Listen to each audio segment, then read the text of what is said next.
When we think about this, I want you to think about the story of David. Had David not been out in the field worshiping God and taking care of his father's sheep, he wouldn't have had to fight the lion and the bear. He wouldn't have had those experiences to draw after or draw from. He wouldn't have been challenged out there and learn how to really build up his understanding of that slingshot and those rocks and how to throw them in the right way if he hadn't have been out in the field.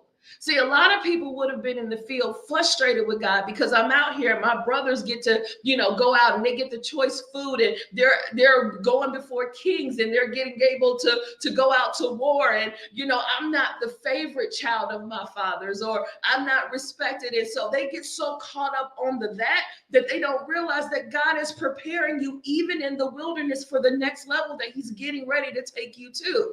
And so I'm so frustrated by this that I can't hear from God. And you don't get that experience that you need out in the field. See, if David was out there murmuring and complaining, he wouldn't have been prepared to face Goliath. And he would have missed his opportunity for where he was supposed to go. And even though, he was anointed as the next king, he didn't go from the field to the palace overnight. There was a journey even in that. And he had to come against Saul, and Saul tried to kill him, and him hiding out in the wilderness, even though God had told him years before that you're going to be king. It didn't happen right away.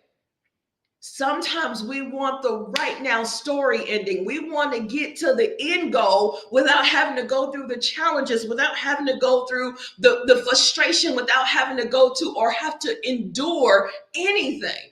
And the second we have to endure something, we want to throw our hands up and get frustrated and walk away. Or we want to go, you know what, I'm leaving the church. This is too much. When really God is preparing us for where He's calling us to go to. It was because David went through those things that when he came up against Goliath, when he saw Goliath talking and everybody else is shaking in their boots because they didn't have the wilderness experience.